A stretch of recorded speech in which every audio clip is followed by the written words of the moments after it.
¿Será que no se sienten representados en el ejercicio de la votación?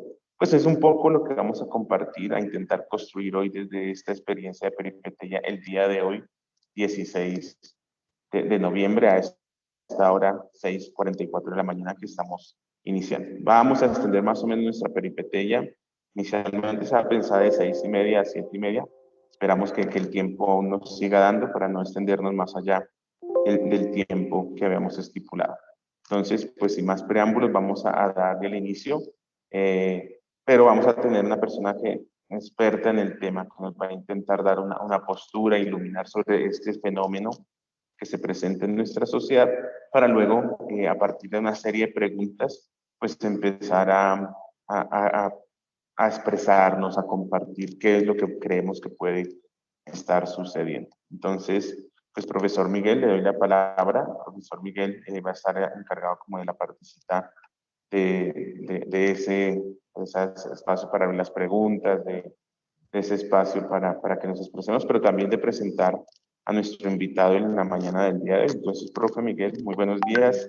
Muchísimas gracias también por estar aquí presente y escuchamos pues, la presentación de nuestro gran invitado y también pendientes del ejercicio del intercambio de ideas que vamos a tener. Muchas gracias, profesor Manuel. Cabe también, digamos, resaltar que, digamos, ese semestre, porque ese es un ejercicio que hemos estado realizando semestre tras semestre. En ese semestre, como tal y como tú lo mencionabas, el tema es democracia y juventud, que llevamos un hilo conductor, tal y como tú muy bien lo manifiestas. Y las otras temáticas que tuvimos en este semestre, vamos a recordarlas. La primera fue formación ética en la participación electoral, a cargo de nuestros compañeros, el profesor William Mendieta y Mario Mendoza. La siguiente batalla que tuvimos en este semestre fue los ciudadanos y la construcción de la democracia, a cargo del profesor Cristian Cortés y Jairo Martínez. Y la otra peripatella que tuvimos se llamó la ciudadanía juvenil y los mecanismos de participación, a cargo del profesor, el padre Osvaldo León y el profesor Omar Tulcán. Entonces, para hoy, digamos, siguiendo ese mismo hilo conductor, es apatía juvenil a la política, tal y como lo presentaba muy bien nuestro profesor Manuel Celi. Hoy entonces tenemos, digamos, el invitado, el profesor Rafael Cepeda. El profesor Rafael Cepeda es docente de la Escuela Tecnológica Instituto Técnico Central, una institución pública de educación superior, en la Facultad de Ingeniería Mecatrónica. El profesor Cepeda es filósofo y es abogado de la Universidad Libre. También es magíster de filosofía en filosofía latinoamericana de la Universidad Santo Tomás. De hecho, pues allí fuimos compañeros, digamos, de estudio. Y actualmente es candidato a doctor de Derecho en la Universidad también Santo Tomás. Entonces, saludo a nuestro invitado Rafael Cepeda, bienvenido, para que nos compartas también, digamos, estas ideas y esta experiencia en torno al tema que iniciemos ahora. Cepeda, te doy la palabra. Muy buenos días, ¿cómo han estado? ¿Cómo se encuentran? Bien, bien, Rafael, ¿cómo estás? Muy bien, perfectamente. No, quería comentarte dos cositas. La primera de ellas, voy a tener por si acaso el celular también conectado, porque uno con estas herramientas tecnológicas puede llegar a suceder que se caiga la señal, que se reinicie el computador, que presente alguna dificultad. Entonces, para no perder tiempo, lo voy a enlazar también desde el celular. ¿Listo? Para que sepas si en algún momento se llega a interrumpir, me comentan y yo inmediatamente tomo el celular. Bien, buenos días, mi profe Manuel, mi profe Miguel, y a todas las personas que nos acompañan el día de hoy. Pues primero yo quería darles el agradecimiento porque estos esfuerzos normalmente, los que hemos trabajado, los que ya hemos hecho parte de las áreas administrativas, sabemos que pasan desapercibidos. Si pareciera que todo fuera combustión espontánea, que de pronto se hizo, se organizó y entonces todo salió y no sé qué, y la gente en la memoria, la gente queda el invitado, uno queda por un lado el invitado y queda por otro lado el que se hizo determinadas cosas con determinadas temáticas, pero no queda todo el esfuerzo que se hace atrás, todo el esfuerzo que implica madrugar en este caso, que implica tener que pues contactar a las personas. Eso es un esfuerzo logístico, porque no todo el mundo puede a las mismas horas, no todo el mundo va de pronto a tener los mismos espacios. Y pues en ese sentido, pues quería felicitarles a ustedes, pues la organización primero de la actividad, porque no es confusión espontánea, no es que surgió de pronto así, pues estamos perdiendo el tiempo un domingo, entonces ya nos cansamos del festivo, vamos a organizar un evento, sino que es todo lo contrario, es que merece un tiempo atrás. Entonces quería agradecerles, aparte de la Universidad Uniagustiniana, a sus directivas, especialmente al compañero Miguel, que nos haya invitado en esta referencia. No sé si veo que quieres decir algo o inicio, como tú me deseas organizar, yo me organizo. No, por último, profesor Rafael, tendríamos entonces de 20 a 25 minutos, ¿cierto, profe Manuel? De intervención y luego, digamos, también la idea es que los estudiantes, como es un espacio abierto de estudiantes, participen, digamos, hagan sus preguntas. Recuerden que también pueden participar a través del chat. No, te agradezco mucho, sino que estaba ubicando el otro computador y el televisor porque hay que tener plan A, plan B, plan C, plan D, y por si acaso te llamo que sería el plan F, para que no vayamos a perder tiempo. Bueno, no, agradecerles nuevamente a ustedes. De parte, entonces, quiero también hacer extensiva una invitación por parte de nuestra universidad. Sabes que manejamos un espacio que se llama Tertulia Académica Virtual. Queremos devolverles la invitación que ustedes nos hacen a este espacio y a esta referencia para que esta temática o alguna otra que a ustedes resulte de interés, pues vengamos y la compartamos aquí en nuestro espacio. Nuestro espacio, pues, es en Facebook, Instagram, Twitter y YouTube. Y en ese sentido, pues, el último sábado tuvimos casi 5.000 personas de audiencia, porque me parece que estas cosas no deben quedarse solo en el aula de clase, sino llevarse a un nivel macro, un nivel máximo, y creemos que es justamente, Miguel, es necesario transmitirlo. Y de pronto, así como ustedes me abren mis puertas, las puertas de su casa, para que yo venga y dé mis ideas, también sería, pues también nos agradaría mucho tenerlos a ustedes en nuestro espacio para compartir esas ideas y demás. Voy a proceder a compartir unas diapositivitas, pues unas pequeñas diapositivas. Les voy a pedir, simplemente es un elemento guía, ni más faltaba que esta presentación, simplemente es como una guía que tengo para acá. Yo no soy muy experto en Zoom, les pido que me tengan un poco de paciencia. Entonces, frente a la exposición, no sé si ahí ya ven, según mi computador, ya están viendo la presentación y la pantalla. Perfecto. Bueno, entonces, bueno, primero pues haberles dado esta invitación, los invito pues a que reflexionemos una de las palabras, una de las frases más típicas cuando hablamos de los filósofos nuestros, entre ellos, digamos, el más conocido o de pronto el que todos estudiamos en los principios, que es Platón. No, los justos no gobiernan porque no ven beneficio en ello, si lo hacen en razón a la justicia y mérito, son criticados por quienes deben gobernar, mientras que los injustos no ven problema en ello y terminan siendo alabados por los mismos ciudadanos. ¿Qué era lo que te invitaba a Platón? ¿Por qué los justos no gobiernan? Sería la parte lógica, sería la parte esencial, ¿no? ¿Por qué los justos no gobiernan? Por una razón simple, ellos no ven ninguna ganancia en estas cuestiones, antes bien abandonan sus negocios porque en orden de su justicia terminan sirviendo a otros intereses, o sea, no se van a robar el puesto, no se van a robar los erarios públicos, no van a desfalcar al Estado, no van a intentar sacar ningún provecho para sí mismos, en consecuencia lo que ven es una carga más, ¿cierto? Esa es la interpretación de Platón, y cuando empieza a ser propio de su justicia, a nombrar al que es, en el cargo que es, haciendo las funciones que es, pues entonces sus propios conciudadanos no van a decir, este es el que necesitaba gobernar, sino que van a decir, vea, aquí se le dio comida, aquí se le atendió, aquí no sé qué, y no me dio el carguito, y no me dio el puestecito, y no me nombró, y no me consiguió tal cosa, y no me consiguió tal otra. Mientras que los injustos, propios de lo que intentan es permanecer en el poder, entonces estos sí reparten a dádivas todas las cosas que tienen y representan. Esta frase la conocemos todos los que estudiamos humanidades, pero la traigo a colación a relación de la temática que nos corresponde en el día de hoy.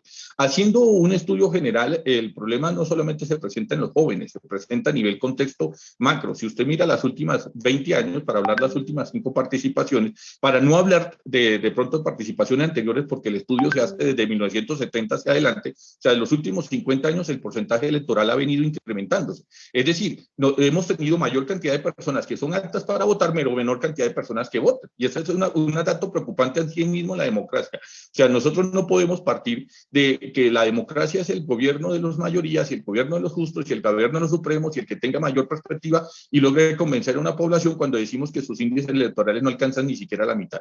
Sin embargo, nosotros aquí rivalizamos en una expresión que yo sé que a los humanistas de pronto nos desagrada mucho, que es entre la legalidad y la legitimidad. Algo necesariamente no tiene que ser legítimo, pero puede ser legal, y algo necesariamente no puede ser legal, pero puede ser legítimo, así sucesivamente. En el caso de las elecciones, la persona persona que gana, así gane con 2 votos, y no representa a uno, digamos, suponiendo que hubiéramos en el salón 100 personas y solamente votaron 5, de esas 5 personas, pues si 2 votaron por el mismo candidato, pues entonces termina siendo ganador. Y alguien va a decir, pero él no representa a la mayoría porque mire que el 95% de las personas no votó, y tiene toda la razón. El problema es que esa persona, al tener la mayoría, legalmente es el ganador, que es una cosa que legítimamente sea el ganador, ¿cierto? Entonces, en ese orden de ideas, pues, digamos, el dato en sí mismo es preocupante, no solamente en la población joven, sino en la población general colombiana, y eso se ha venido traduciendo en la población joven. Estos estudios que están acá puestos no son míos, ya voy a presentar la parte que nosotros hemos hecho de análisis, pero me interesa a mí tocarlo, por lo menos en la intervención que hace Jessie Mozo, todos la conocen, que es una periodista de Semana, y pues sacó hace ya 4 años, hace 3 años y medio, perdón, para las elecciones de presidente, sacó justamente este artículo. ¿Por qué los jóvenes no votan? Y entonces mostraba los índices de abstencionismo, y como se pueden percatar, no sé si alcanzan a ver el mouse, Colombia se encuentra casi en los últimos lugares en América Latina. Es decir, mientras el resto de la población en América Latina está votando juiciosamente, ¿cierto? No importa por el candidato que esté ganando, en Colombia nosotros lo que se está priorizando son las razones del abstencionismo. En ese sentido, ella hablaba de 10 razones por las cuales los jóvenes no votan,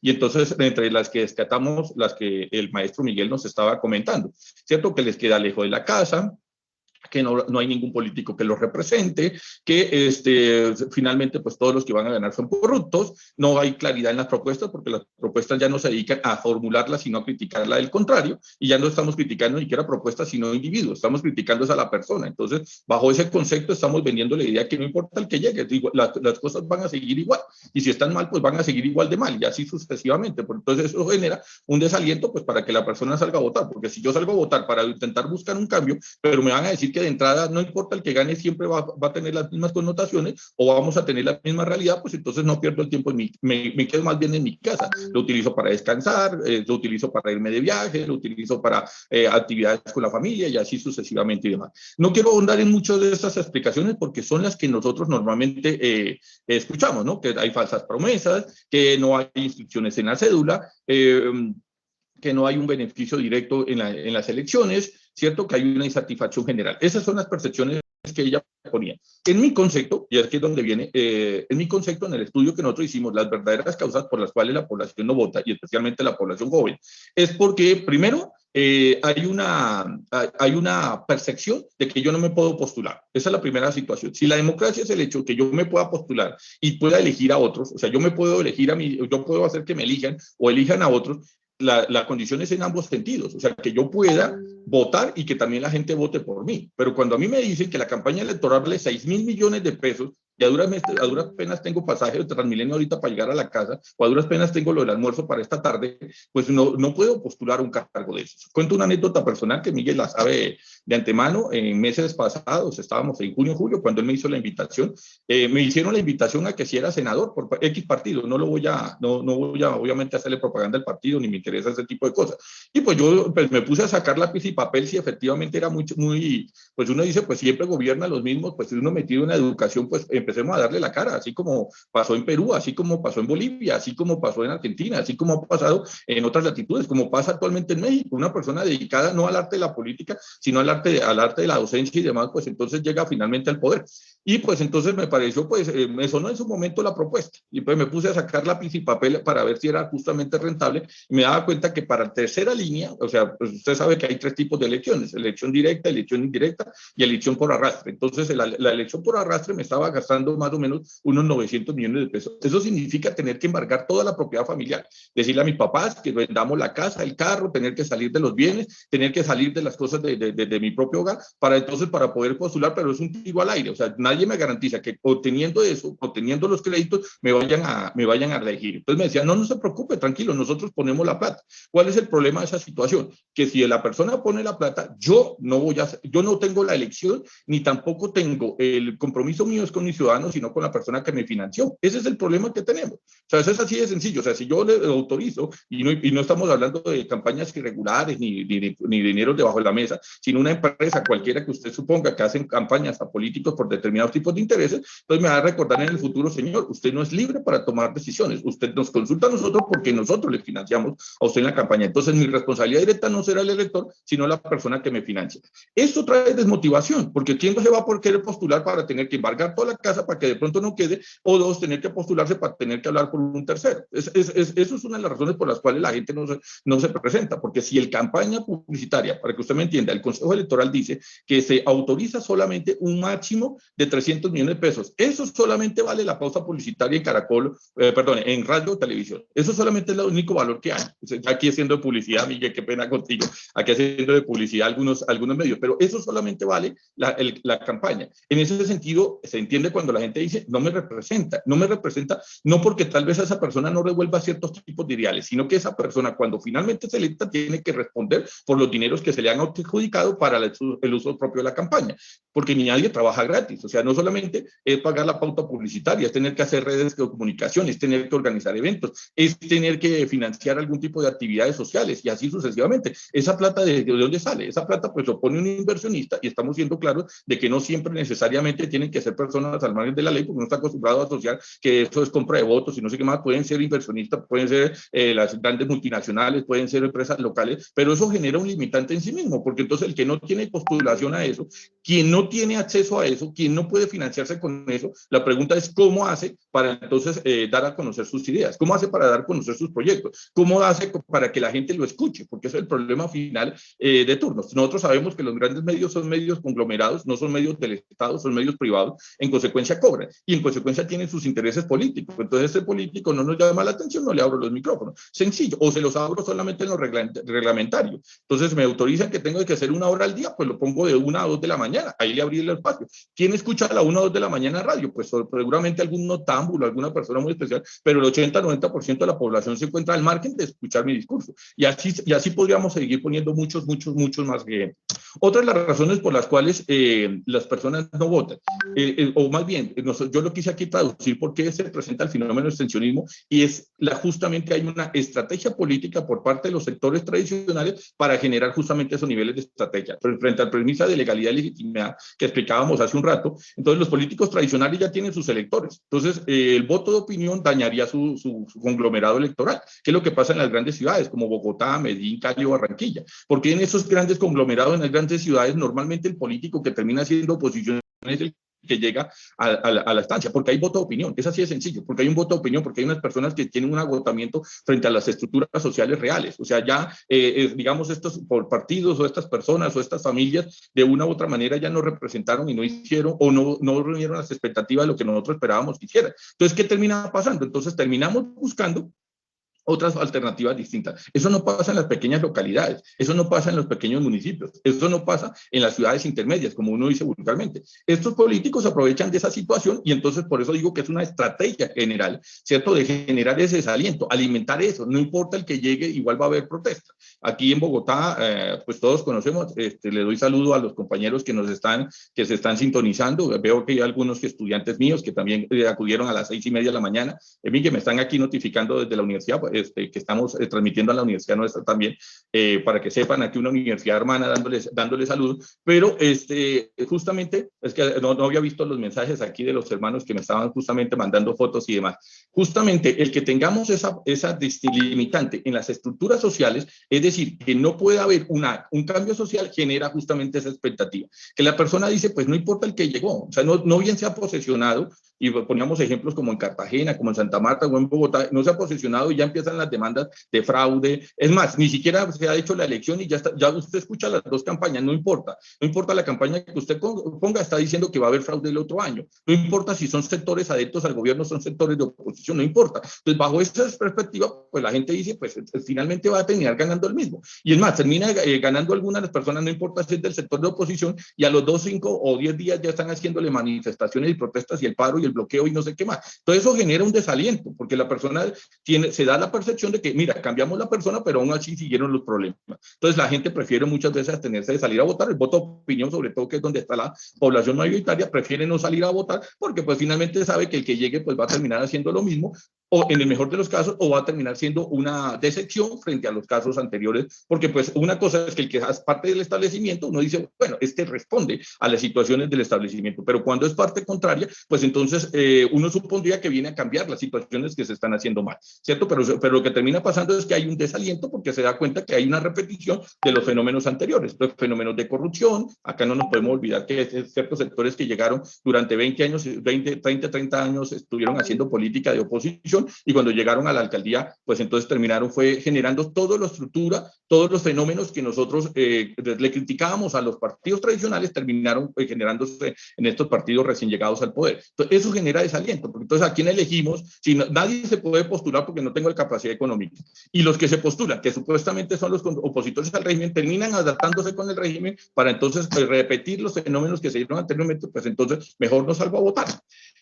Esto favorece la corrupción en tres sentidos, ¿no? En tres sentidos. La primera es que, pues, como no hay una elección legítima, pues entonces las personas que están ahí, que ya tienen su voto amarrado, pues saben que tienen un puesto de por vida. Sí, que es lo que nosotros tendemos a ver, que hay senadores, concejales, gobernaciones que se encuentran sucesáneamente por familiares. Es decir, hay una perpetuación del poder, entonces no sé quién ya está muy viejito, entonces pongamos a su hijo, a su nieto y así sucesivamente, ¿cierto? Entonces, estos son líneas de corrupción, que no es la corrupción típica que nosotros conocemos. El año pasado, cuando entraron las alcaldías, pues se esperaba un recambio en muchas de esas localidades. Y lo que encontramos fue que al tercer o quinto día ya la Procuraduría había sancionado a 25 de los 1.975 alcaldes que tiene autorizado el país. Eso genera también que las poblaciones locales, pues entonces haya un desaliento, porque imagínese usted, hacemos un proceso eleccionario y a los 5 o 6 días ya la Procuraduría ha tenido que destituir, ¿cierto? Por defraudación, por malversación de fondos, por estafa, por limitantes en la asunción del cargo, ¿cierto? Entonces,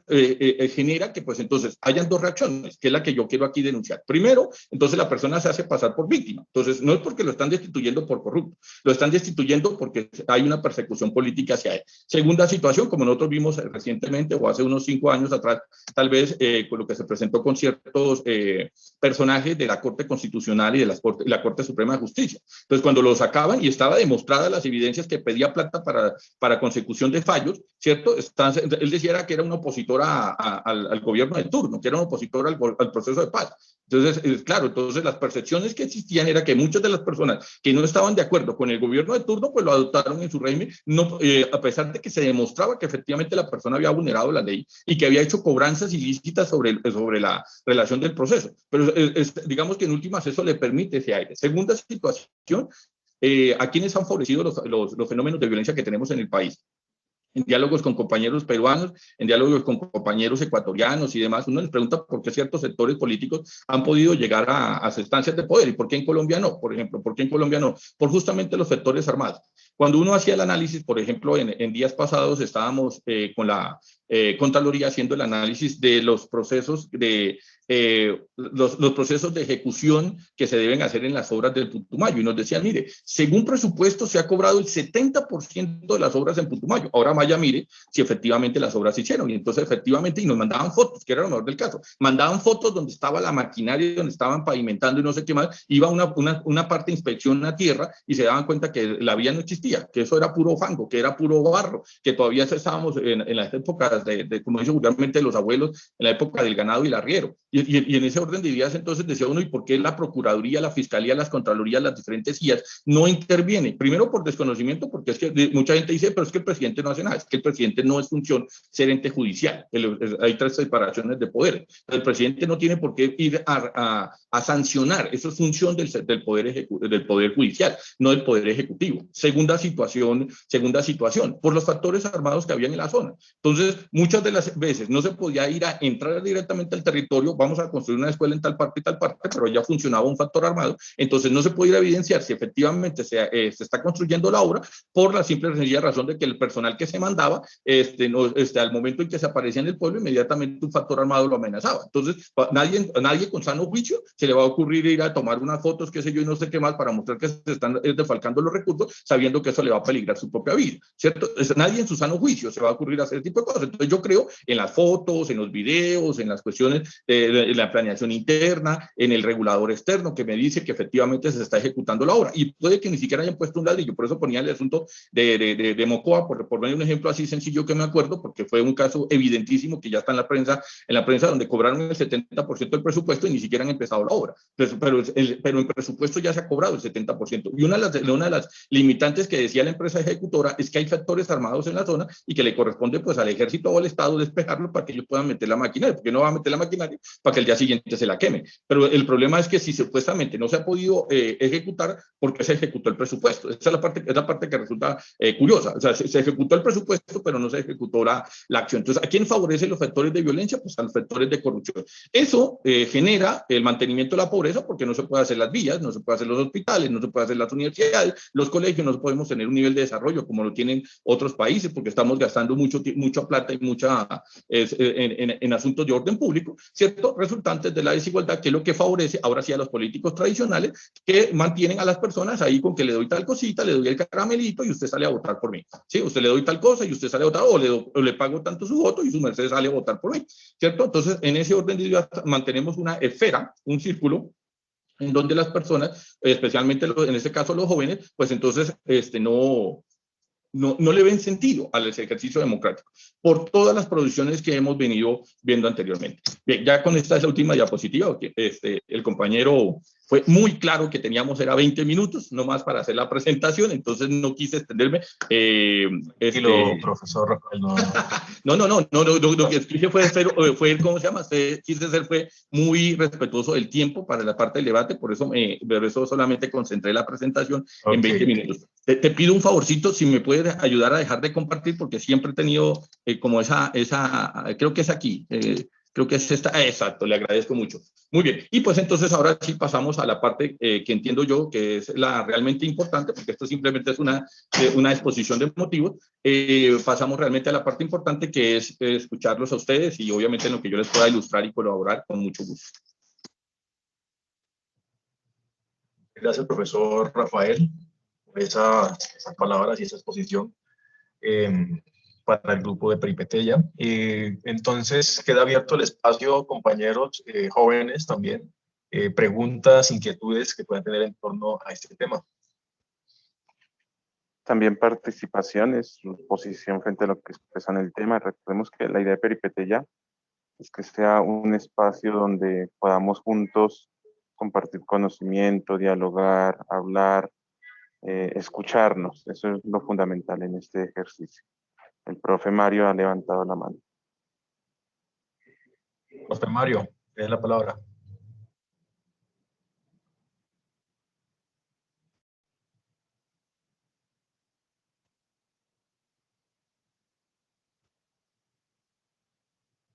Mario. No sé si de pronto no tiene el permiso, Miguel. De pronto no tiene el permiso de hablar.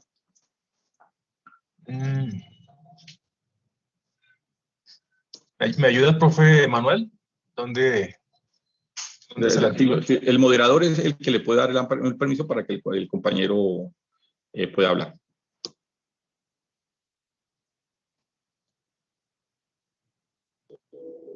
No, efectivamente creo que todos tienen permiso para abrir sus micrófonos y poder participar. Sin embargo, estoy aquí cerciorándome, pero no hay limitación. Bueno, entonces, en ese caso, mi profe, si nos está escuchando, lo que debes hacer es salir y volver a ingresar para que el sistema, si estás desde celular, te reconozca todos los formatos. De pronto es por eso que le permite, si de pronto le entró una llamada o de pronto tuvo alguna, no sé, de pronto tiene varias pantallas abiertas en el celular o en el computador, entonces le corresponde salir y volver a entrar para que el computador cargue todo y pueda intervenir. No, Miguel, si tú me permites, mientras los compañeros hacen algunas interpelaciones, algunas cosas que nos parecen a nosotros importantes de tratar. En el caso de la población juvenil hay una condición natural de establecerse lo que uno vulgarmente llama ser el rebelde del grupo, ¿no? O sea, uno por naturaleza quiere cambiar las estructuras porque ve que las estructuras no le representan. por muy liberales que sean las estructuras, por muy que las estructuras no sean opresoras y por muy que no sean, entonces, si las estructuras no son opresoras, igual va a encontrar alguna forma o algún punto de desacuerdo, digámoslo, con la misma. En ese orden dirías, lo propio y lo natural de la juventud, y es una de sus virtudes, no es uno de sus defectos, es justamente cambiar las situaciones, porque no podemos seguir reproduciendo y reproduciendo los elementos que aquí nosotros criticamos una y otra vez. Si usted le suma eso, la condición que hemos venido exponiendo, y por eso yo decía, de las 10 profesiones que ellos ponen desde el punto de vista periodístico, realmente yo las reduzco en 2. Primero, la imposibilidad que yo tengo para que me elijan. Entonces, ahí es donde está el desaliento del proceso. Porque pues, si supuestamente el sistema es en ambas vías, pues yo no estoy de acuerdo con ellos, me voy a postular yo y me dicen, pero el chequecito de tanto, de 900 y pico para pagar el picot, para pagar la comida, para pagar no sé qué, para pagar no sé cuándo, porque si no me voy a conocer quién me vota, porque esa es la cuestión. O sea, si yo no me voy a conocer, si yo no sé, si la gente no sabe que yo me estoy postulando y cuáles son mis propuestas, ¿quién me va a ir a votar? Esa es la primera premisa. Y si usted le suma, además de eso, que es una intencionalidad, generar justamente esas estructuras desalentadas, que en otros países no se hace, porque por eso se habla del voto obligatorio, por ejemplo, en el caso argentino, dependiendo de casi 60 años de dictadura, casi 60 años, si no estoy mal, un poco más, pero ellos entienden el valor de la democracia, porque les tocó 60 años de dictadura. Sí, casi que en el caso chileno, porque está el voto obligado, porque es que la gente entiende que si no sale a votar y si no elige a sus mandatarios, va a haber otras personas que se los elijan, por vía de la fuerza, por vía económica, por vía social. En Colombia no hemos tenido esos fenómenos y tal vez por eso los niveles de abstencionismo lo que tienden es a subir en vez de bajar. Entonces, eso, digamos, se lo pongo como pretexto y excusa para ahora sí abrir el panel de compañeros que decían pues dar su punto de vista e intervenir. Creo que ahorita sí, el profesor Mario Humberto estaba viendo ahorita. ¿Me escuchan?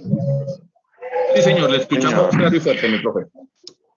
Buenos días, profesor Rafael y Miguel y Manuel y estudiantes. Sí, es muy cierto la apatía, desmotivación de nuestros jóvenes. Entonces, ¿cómo hay que hacer? ¿Qué hay que hacer para motivar a los jóvenes? Donde los medios de comunicación pues nos tienen enceguecidos, manipulados, y donde estos jóvenes pues viven como en una diaria rutina, ¿no? Trabajo, estudio, casa, trabajo, estudio y casa, y pareciera ser que ellos no se sienten que esta realidad del país no les afecta, un país con falta de oportunidades para ellos mismos. Entonces, ¿cómo hacer? ¿Qué debemos emprender desde la academia, desde nuestras aulas, profesor Rafael? Muy interesante pregunta, mi profe. Le agradezco mucho la intervención. Sí, esa es la gran pregunta. ¿Cómo hacemos para motivar a la población joven? Porque ¿cuál es la crisis? ¿Cuál es la problemática? Que si esta población entra en esa apatía general, entonces vamos a tener 5 generaciones perdidas. Ese es el problema que tenemos. O sea, no va a perderse una generación, se van a perder 5 generaciones. Sí, o sea, de las grandes cosas que podemos destacar y rescatar de lo que pasó el semestre pasado y de lo que pasó el año pasado en las manifestaciones y más, es que los jóvenes se quisieron vincular en la política. El problema es que no se quede simplemente en que salí y me pinté, sino expresémoslo a través de la vía democrática. O sea, que ya con el aerosol muy chévere y muy capaz y de pronto te sientes muy rebelde. El problema no es ese. El problema es que si eso no se traduce en una elección efectiva, ¿a quiénes favorecen las marchas? Por poner el ejemplo, ¿a quiénes favorecen las situaciones que se dieron el semestre pasado? Pues a los mismos de siempre. Aquí nosotros no vamos a desconocer, por ejemplo, le pongo el caso más típico que la Procuraduría ya lo ha denunciado 5 veces y los medios, como usted dice, no lo han querido poner. Se destinó un presupuesto en el Consejo de Bogotá para el mantenimiento y sostenimiento y reestructuración de Transmilenio. ¿Qué pasaron? Llegaron las marchas, quemaron unas estaciones, las vandalizaron y no sé qué y cuándo, y eso se lo cobraron al seguro. Y la pregunta es, claro, si usted va desde la Procuraduría, las obras se están ejecutando, o sea que no había cómo hacer indagación e investigación porque la obra se está ejecutando, pero no le está pagando lo que se destinó en el Consejo de Bogotá, sino no le está pagando la aseguradora. Y la aseguradora ya dijo, pues el siguiente año voy a subir los topes, por eso estaban pidiendo una sección presupuestaria para el siguiente año, porque justamente la plata que se aprobó en el Consejo no se aprobó, no se ejecutó, pero sí se desapareció. O sea, pero no se puede hacer indagación ni investigación porque la obra se está ejecutando. Solo que entonces, ¿a quién favoreció? Pues a los corruptos de siempre. O sea, ¿quiénes terminaron siendo beneficiados de las acciones, digamos, extremas que se hicieron el semestre pasado? Los mismos corruptos de siempre. Entonces, la pregunta del millón es justamente la que usted hacía. ¿Cómo hacemos para motivar a que la población entienda que esa no es la vía, que llevamos 70 años apostándole a la violencia, que los cambios se hacen como lo hicieron en México, a través de votación electoral. Y tal, todos reconocemos que el PRI llevó 80 años en el poder. Eso era una dictadura institucional, ¿cierto? El PRI en México, y lo dicen los propios mexicanos, y lo reconoce el propio PRI, que duraron 80 años en el poder, o sea, presidente, no 80 años la misma persona, 80 años el mismo partido en el poder. Entonces, ¿cómo se hicieron los cambios en México? A través de la vía eleccionaria. ¿Cómo se hicieron en Argentina? A través de la vía eleccionaria. ¿Cómo se hicieron en Chile? A través de la vía eleccionaria. ¿Cómo se hicieron en Brasil? A través de la vía eleccionaria. Para que un cambio sea permanente, es mejor cuando todos nos ponemos de acuerdo. Entonces, justamente la crítica que hay por poner ejemplos de donde habían dictaduras, en Uruguay, en Chile, en Argentina, es que justamente cuando hay una imposición, o sea, cuando es una cuestión impuesta, nunca va a haber un proceso de paz. O sea, nunca va a haber una pacificación real en la zona. ¿Qué estrategia sugiero yo? Y lo quiero ser muy claro que es mi sugerencia, ni más faltaba que fuera la fórmula secreta. Primero, la eliminación de los topes presupuestarios. O sea, hoy en día con alternativas, por eso comentaba al principio, nosotros comenzamos el proyecto, por poner un ejemplo sencillo de tertulia académica virtual, comenzamos con 20 personas que se vinculaban. Hoy en día tenemos a 5.000, o sea que hay un deseo de una cantidad de población que está cansada de los medios tradicionales. Saben que les mienten, saben que no les dicen la verdad, saben que favorecen a determinados sectores políticos o económicos. Entonces, en ese orden de ideas ya hay un agotamiento, o sea que es necesario capitalizar ese tipo de personas, ¿cierto? Primera situación. Segunda situación, tenemos que, de la parte de la académica, enseñarle a las personas. A mí siempre me ha preocupado cuando yo comencé la tertulia, y compañero Miguel, que de pronto ha tenido la oportunidad de conocerme, que a la gente le dijeran que no se podía hablar de política, que no se podía hablar de religión y que no se podía hablar de fútbol. Entonces, ¿en qué clase de país, sí, en qué clase de país vivimos? Imagínense entonces, ¿de qué hablamos? La posición, ¿cierto?, que uno veía en los entornos sociales y familiares. Sí, no, que no profesor Rafael, sí, teníamos ahorita una intervención, había levantado la mano Valentina Aponte. Perfecto. Si me dejas un 30 segunditos para terminarle la idea al profe. ¿Sí? Entonces, ¿Listo? En ese sentido, hay que buscar estrategias, o sea, capitalizar a esa gente que está aburrida del sistema. Más importante aún, o sea, tan importante como la parte sistémica, tanto importante como la parte económica, que es lo que he visualizado acá, es la relevancia y la importancia de la concientización personal. Que esos elementos no son esperando tener un beneficio propio, sino un beneficio colectivo, que es el arte propio de la política. Con eso termino la pregunta que nos formulaba el profe anterior. Muchas gracias, profesor Rafael. Compañeros jóvenes, entonces recuerden, pueden hacer preguntas, dar opiniones en torno al tema. Creo que había levantado la mano la compañera Valentina Ponte.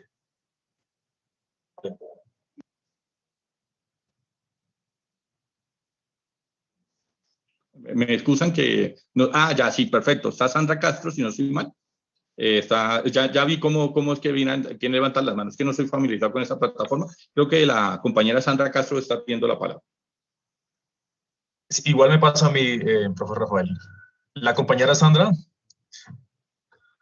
Bueno, ya nos comenta en el chat, dice, el cambio empieza con los niños, en la educación temprana en ciudadanía. Okay. Miguel, Carlos Felipe Pulido está pidiendo la palabra. También estoy como un poco, Manuel, ¿dónde encuentras tú la...? Ok, si quieres escuchamos a Carlos Felipe y ya ahorita les explico cómo vemos dónde están las manos levantadas. Carlos Felipe, tiene la palabra. Vale, pues siento que la política desde muy pequeños, desde el colegio no se ve mucho, ¿no? Entonces siento que como un buen inicio para empezar a aplicar como todos estos inicios de votaciones o tener como conciencia de la política es como también verla desde el colegio, ¿no? Como ya tipo 10º, 11 grado, siento que es un buen punto de iniciación como para poder iniciar con la juventud, ¿no? Porque siento que eso no, son temas que no son muy tocados y por eso es que me las razones de que la juventud o los jóvenes no conocen del tema, no saben de ese tema y pues por eso mismo no llegan a cierto punto en que no logran como valer su voto o sus pensamientos, no sé. Al igual que pues que en la universidad siento que como todas estas charlas fomentan mucho como con al momento de elecciones, de conocimientos, de saber en quien ponemos a, como a comandar este país, ¿no? Entonces también es como bueno por ese costado, como en los primeros semestres, quizás quinto semestre, quizás también como que ayudan mucho, porque pues me entro como en esa comunidad de que no conocemos muy bien del tema, entonces siento que es como muy práctico, como ya este tipo de charlas. Y nomás pues, reitero mucho que en esos grados de 11 y décimo siento que debería ser muy buena forma de iniciar con ese emprendimiento, no, de, no sé, conocimiento para los jóvenes. Y ya. Te agradezco mucho. ¿Me repites tu nombre? Perdóname que no lo escuché al principio. Carlos Felipe Pulido. Carlos, no, estoy totalmente de acuerdo contigo. Hay figuras que son de papel, hay que decirlo abiertamente. Que hacen una elección representante, entonces uno pregunta, voy a poner un ejemplo sencillo, Miguel sabe que lo he manejado muchas veces, el cambio de uniforme. Por poner un ejemplo, uno se da cuenta de los muchachos de noveno, décimo y 11 peleando todos los días pelean con las directivas porque no les gusta el uniforme, porque se quieren maquillar, porque la niña se quiere poner la falda de determinada forma, porque es una cosa repinga que se podría cambiar. O sea, ¿qué se necesita? Se necesitan tres factores. Se necesita el de representante estudiantil, el representante estudiantil electo, digamos, el representante de egresados y el de la asociación de padres de familia. 3 de los 5 votos que tiene la Junta, que tiene que tener cualquier institución educativa y colegio, por poner algo sencillo, pues le ponen de acuerdo entre los 3 y podrían hacer el cambio uniforme o la eliminación del mismo. O sea, una cosa que debería ser un factor eleccionario. Sin embargo, no se procesa. Entonces uno ve la repetición, no importa el que le diga que uno vaya, entonces a los profesores peleando que el muchacho, que los zapatos, que la falda, que el maquillaje, que la no sé qué dice cuánto, cuando es una cosa sencilla. Primero porque los padres de familia son los que eligen el colegio donde desean formar al muchacho. Entonces, si estoy de acuerdo con esta estructura, bien porque tiene cierto orden religioso, o porque tiene cierta estructura ideológica, o porque no tiene esa estructura ideológica, o qué sé yo, o algún otro elemento que haya hecho por qué lo matriculo en este espacio, ¿cierto? Pues entonces puede fácilmente decir, no, yo no estoy de acuerdo ni con ese uniforme, ni con esas normativas, lo retiro y lo pongo en otro lado. Segunda parte, si no es la decisión mía, lo podríamos cambiar en forma interna, pero no hay la ejecución de los organismos propios o sea, los propios organismos democráticos de la institución no permite generar ese tipo de cosas. Entonces lo que tenemos es una reproducción y una reproducción y una reproducción los primeros casos de violencia. Primero, la vulneración a la individualización de la persona, y por eso la Corte termina fallando siempre en favor del estudiante. Y segunda situación, en la segunda situación, que nos parece ahora mucho más grave, que es la parte que es el descontento y el desaliento frente a la institución. No importa el que quede. No importa el que quede, no va a hacer nada. No importa el que quede, no va a cambiar nada. No importa el que quede, todo va a seguir manteniéndose igual. Entonces hay una elección real, pero no una elección formal. O sea, no hay una elección que nos permita generar el cambio. No sé, Miguel, aquí veo unas preguntas, por lo menos ya vi dónde hacen las preguntas. Tenemos una participación en Natalia Gutiérrez. Buenos días. Sí.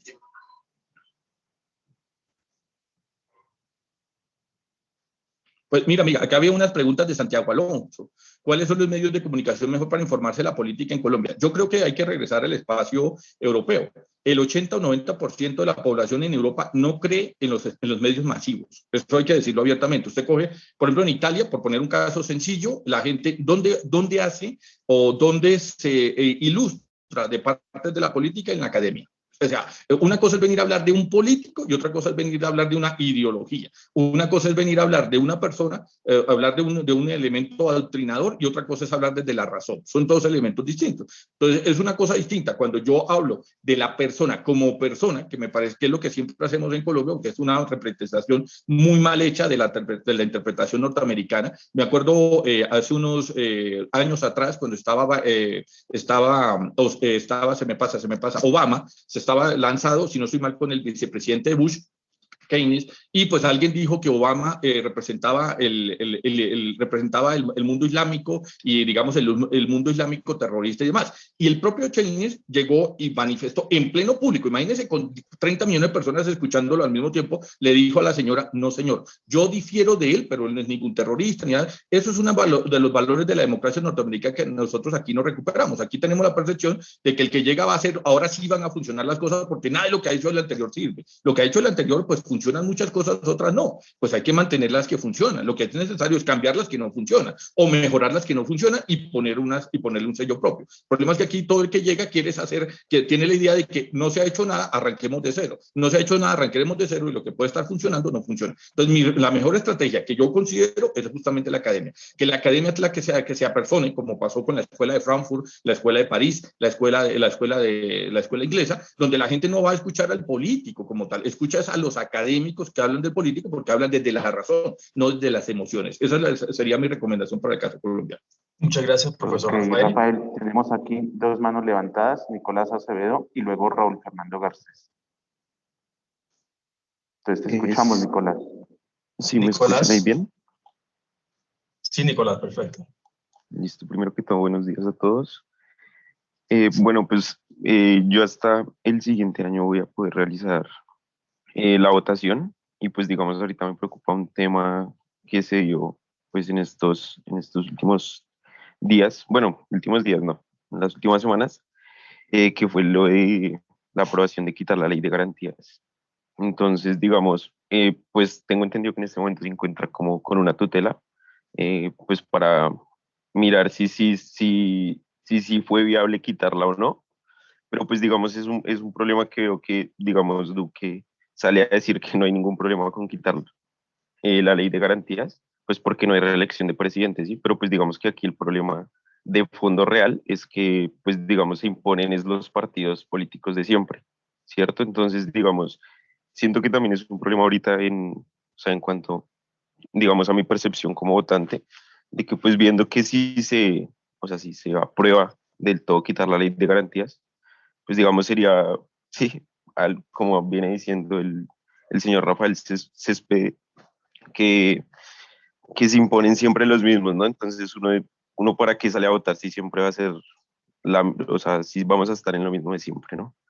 Entonces no sé qué posición de pronto tiene él frente a esto de la ley de garantías. Bueno, mira, para informarte que la ley de garantías, la Corte la Corte la restableció para traerte esa buena noticia, pero eso no lo ponen los medios. Es lo mismo que pasa cuando hay hurtos y robos en Bogotá. No se socializa los casos exitosos donde la comunidad se organiza, donde la policía interviene, porque la intención es brindar esa inseguridad permanente, o sea, esa inseguridad de que va a pasar esto, que va a pasar lo otro, y ellos lo hacen por una estrategia. Por eso digo que es una estrategia, no es un plan al azar, es una estrategia de ciertos sectores que les interesa mandar la idea de que nada va a cambiar. Esa es la primera percepción. Segunda, pues hay tres divisiones del poder, ¿no? Que es lo que se hizo fue una propuesta en el Congreso, y en el Congreso, pues en una Cámara secundaria se aprobó, ¿cierto? Y entonces pasó a sanción macro, pero la Corte lo detuvo, ¿cierto? Pero esa parte, digamos, esa parte procedimental no es lo que mucha gente no maneja. O sea, eso tiene que pasar por 5 debates antes de llegar a la sanción presidencial. Y el presidente, pues además de ser una figura, digamos, yo entiendo la parte que es una figura estatutaria, pero también es un personaje, y viene de la política, pues tiene elementos políticos. Ellos ya están haciendo política. Todos sabemos que el candidato está actualmente ganando las encuestas. Y entonces uno dice, ¿por qué los otros? ¿Por qué cierta candidata que nosotros escuchamos por ahí, que la hemos criticado tantas veces por algunas aseveraciones? La estrategia es política. La estrategia no es para usted y para mí, que de pronto nos estamos educando. La estrategia es para el pueblo llano, porque entonces se escucha y escucha durante 4 años el mismo nombre, y cuando llegan las elecciones sale a votar por ella, porque es que asumen de que esta persona sí le canta la tabla a ellos, esta persona sí le dice las cosas como son a ellos, esta persona, y ya muchos están haciendo campaña no para esta elección, porque muchos de los que están lanzados ahorita no están haciendo de campaña para esta elección, sino para dentro de 4 años, porque saben que en 7 meses, 8 meses que se hacen las elecciones, la persona gana, 2 meses después tenemos manifestaciones, paros y demás, y tenemos a la misma persona que hoy estaba haciendo campaña diciendo, sí ve, yo se los dije, y entonces empieza a volver un candidato presidenciable, ¿cierto? O sea, la intención no es ganar esta elección, la intención es ganar la que viene, y en ese orden de ideas, pues entonces, sí ve, yo se los dije, y empieza a aglutinar cuando todos sabemos, pues, la trascendencia que eso tiene. Entonces, digamos, para darte respuesta a la idea, sí es claramente, es la estrategia, por eso nosotros lo vemos una estrategia que hay en muchos sectores de la política, en muchos, no es una estrategia aislada. Lo mismo que brindar las ideas de inseguridad. Si aquí como en Estados Unidos, tú ves cualquier programa norteamericano, se le da la prevalencia a la víctima, aquí al victimario. Entonces, aquí va el medio, es a entrevistar a la persona a la cárcel, ¿por qué lo hizo? No a la familia. Debería ser lo lógico que a la familia, traer al aparato judicial, porque esta persona a la judicial socializar o qué pruebas había. No, eso no se hace, siempre se entrevistas a la persona desde la cárcel. En Estados Unidos o en Europa, si usted mira cualquier programa, normalmente se entrevista a la víctima. ¿Por qué se genera ya eso? Para mostrar de que hay justicia, de que hay un orden, de que hay unas instituciones que se respetan, unas instituciones que funcionan. En Colombia hacemos todo lo contrario, da la sensación de que aquí todo es un caos y que aquí nada funciona y que cuando opera la justicia, pues esa es su labor que le vamos a felicitar. Esa es la percepción, y por eso, si usted mira, Caracol, ciertos medios masivos generan generan esas desinformaciones a pesar de las demandas y las reclamaciones, porque ellos ganan más de lo que realmente pierden. Ok, La palabra a Raúl.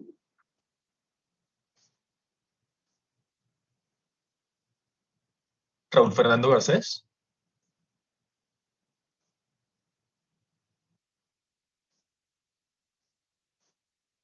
Ahí ya se me escucha. Sí.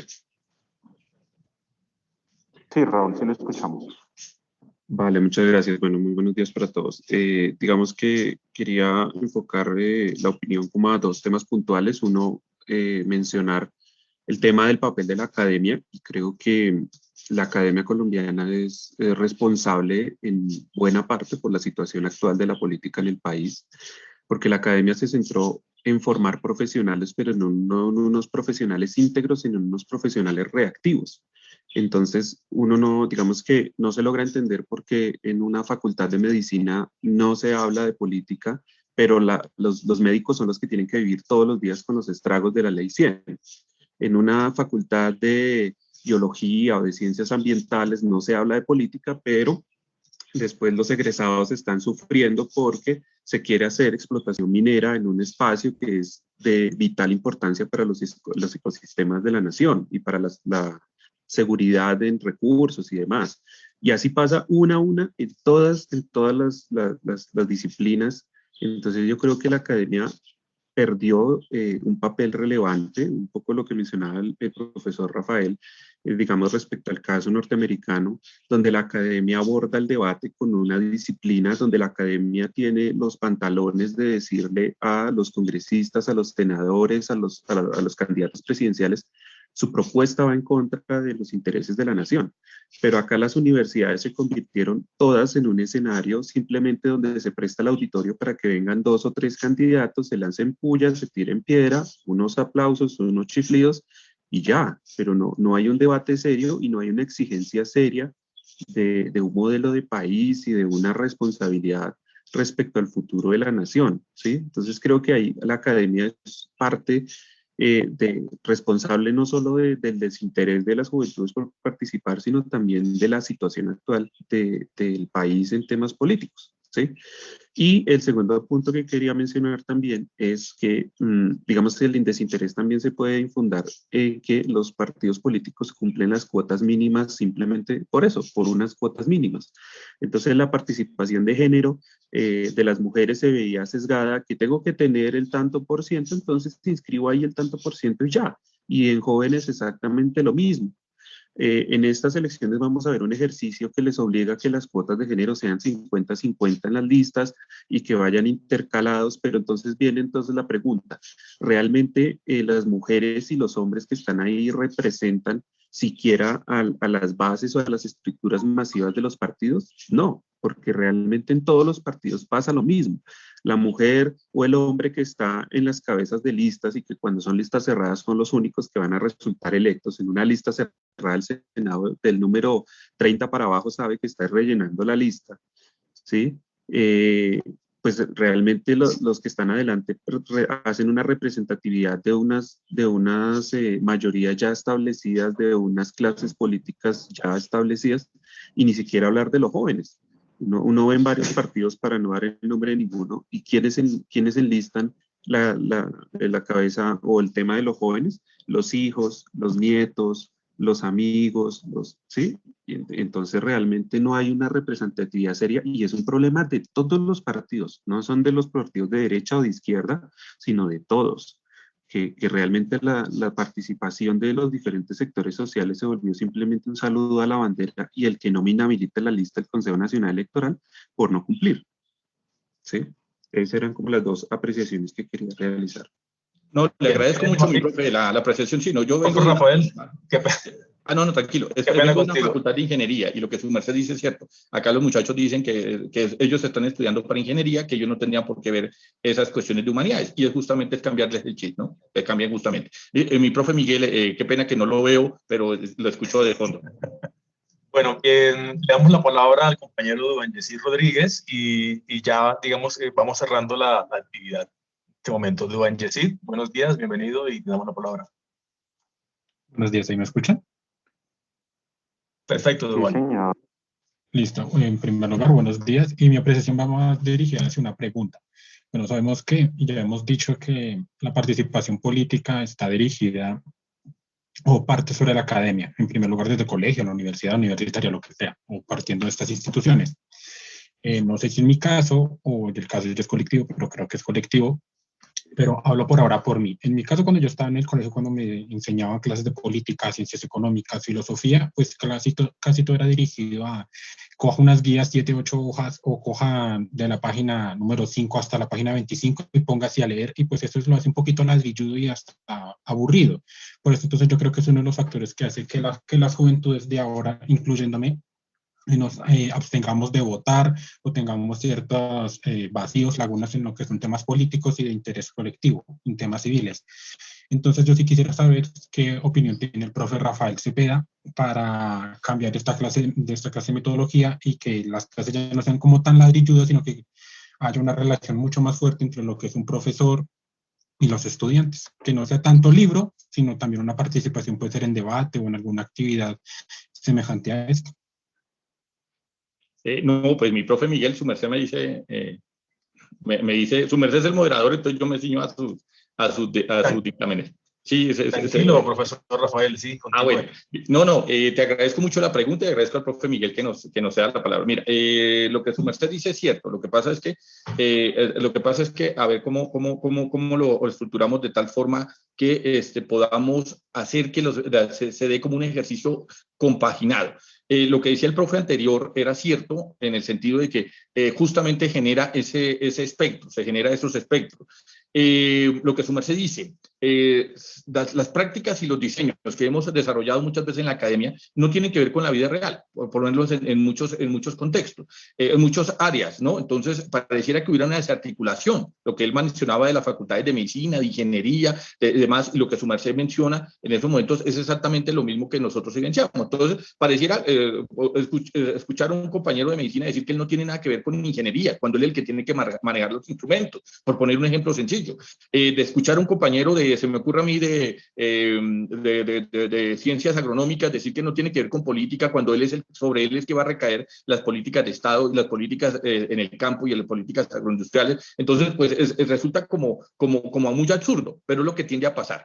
El valor de la academia nos corresponde a nosotros rescatarlo, justamente en lo que manifestaba. Me acuerdo hace unos 4 o 5 años atrás, estando en la candidatura presidencial, no me acuerdo si el actual presidente, pero creo que fue el anterior. ¿Recuerdan ustedes que el de Caracol paró a ciertos candidatos, que es que se le venció el tiempo y no sé qué más, y ellos presentaron protesta y no sé qué más? Esa función no debería ser de un presentador de X noticiero y demás. Eso debería ser la función de los entes. Me recuerdo usted en el último debate presidencial, cuando el candidato perdedor, para no mencionar nombres, quiso venir a hacer propaganda y demás. Entonces el moderador, que entre otras cosas es uno de los profes de Yale, le dijo: qué pena, aquí no vas a hacer campaña política. Esa función es la que tendría que cumplir un docente, la que tendría que cumplir un académico, tendría que cumplir un rector, ¿cierto? Decirle: qué pena, aquí vamos a hablar de propuestas, no que si este señor hizo o no hizo, o si tal cosa. Esa parte no es, esa parte dejémosla para chisme del domingo, como dicen vulgarmente los norteamericanos. Es lo que nos corresponde a nosotros, es saber cuál es su propuesta frente a tales y tales y tales y tales proyectos. Eso es lo que uno ve en las cuestiones europeas, eso es lo que uno ve en los debates alemanes o ingleses o franceses, inclusive en los propios debates rusos. Esa es la parte que no vemos nosotros acá. Esa es la parte, o sea, aquí solamente queda el show de mediático. Haciendo un análisis, en algún momento hablando con el profe Miguel, que dos candidatos se decían de todo, yo decía: ¿y qué hará esa gente cuando se van a comerciales? Porque se meten con la familia, con los hijos, se meten con, pues no sé, si uno por instinto natural, si se meten con alguien de la familia de uno, pues yo reacciono, sí, por instinto natural yo reacciono. Y la pregunta es: cuando ellos iban a publicidad, ellos no se ponían a hablar ni de política ni nada por el estilo. Fuera de cámaras, ellos son los super amigos, o sea que ya se sabe que es un show. Si fuera algo en serio, que yo tengo una diferencia con usted, ¿cierto? Que hay una distinción con usted, al momento en que usted agrede a mi familia, pues yo reacciono. Pero eso no es lo que sucede en este tipo de situaciones. Ellos perpetúan porque ellos ya saben, o sea, es publicidad gratuita. Usted me menciona a mí, entonces pues, me está haciendo publicidad. Yo no necesito, y la gente empieza a escuchar, este está en contra de este y no sé qué más, no la propuesta, sino esta persona está en contra. Y si yo estoy en contra de ese candidato, ya me voy del lado de él, ¿cierto? Y estoy dejando de lado personas que de pronto sí tengan propuestas reales y no simplemente percepciones individuales. Muchas gracias, profesor Rafael. Entonces, con ya estas ideas, pues vamos cerrando entonces la actividad. El llamado realmente, compañeros estudiantes, es a ejercer ese voto, esa capacidad y ese poder que poseemos también de cambiar el estado de cosas, más allá de esos inconvenientes que se puedan presentar, ¿no? Esos inconvenientes en torno por ejemplo, al clientelismo, la maquinaria política que se presenta como la salvadora digamos, del país. La idea es realmente ejercer nuestro voto y sobre todo el voto juvenil, que es tan importante y que es, digamos, tan valioso en estos momentos que necesita tanto nuestra nación.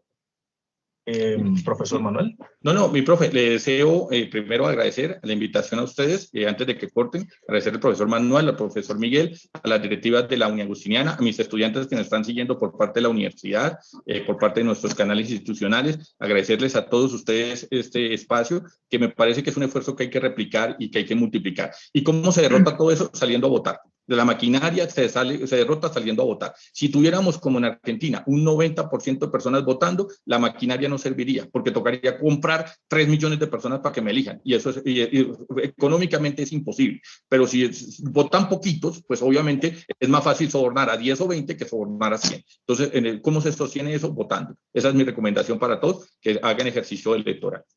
Muchas gracias, profe Rafael. Vamos a escuchar al decano Fernando, que ha levantado la mano. Fernando, buenos días, le escuchamos. Hola Manuel, hola Miguel, buenos días. Les agradezco muchísimo, igual al profesor Rafael, un saludo y muchísimos agradecimientos pues de parte de la facultad, especialmente de la Departamento de Humanidades, profesor Rafael, por la claridad, por la cantidad de puntos de reflexión que usted nos da. Cuando levanté la mano estaba usted expresando su última idea, que es la idea que a mí más me gustó, esa pedagogía que usted nos recomienda, muy sencilla, de ir a votar, porque entre más personas votemos, mucho más difícil será para los corruptos comprarnos o comprar los votos que suelen comprar. Pero bueno, efectivamente, como nos dijo el profesor Mario hace unos días y hoy lo volvió a decir aquí, esa preocupación que él tiene, ¿no? ¿Qué hacemos? ¿Qué hacemos? Pues esto, me dirijo a los profes que haya, no sé quiénes están, pero efectivamente desde la academia este ejercicio de peripeteya tiene que seguirse profundizando, tal vez en algún seminario permanente, no sé, pero sí hay inquietud y importante que desde la academia se genere, como decía el profesor Rafael, así como en Europa, la fuente es la academia y no el noticiero que encuentra usted hasta en el restaurante último de Colombia, hasta en el más fino de los hoteles, el noticiero encendido a las 12 del día, que normalmente es de Caracol y RCN, que son los que ideologizan. Ahora debe ser la academia la que debe retomar ese lugar, o tomarlo, porque tal vez en Colombia nunca lo ha tenido, y ser un referente de reflexión, no solamente política, sino de otras muchas condiciones del ser humano.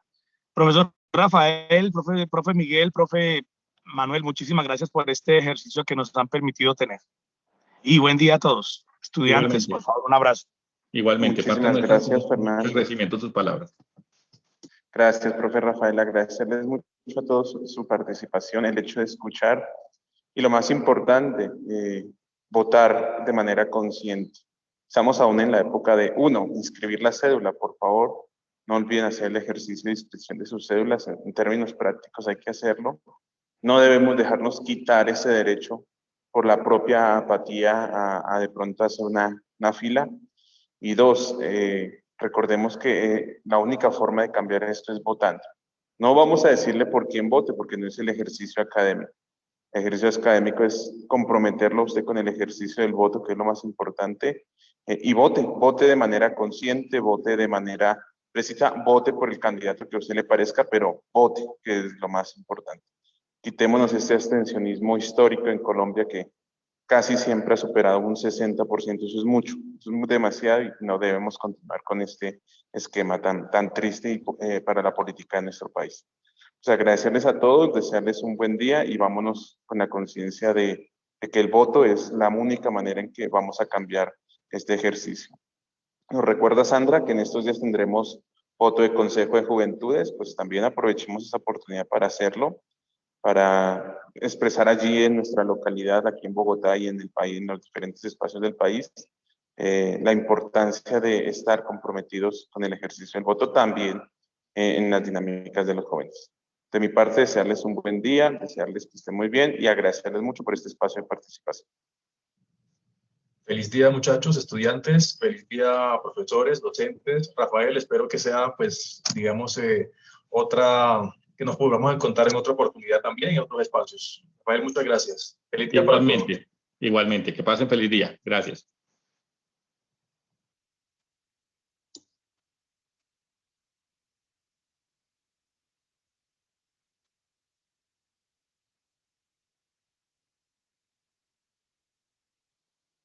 Felicitaciones a todos. Recording stopped. Muchas gracias, que estén muy bien.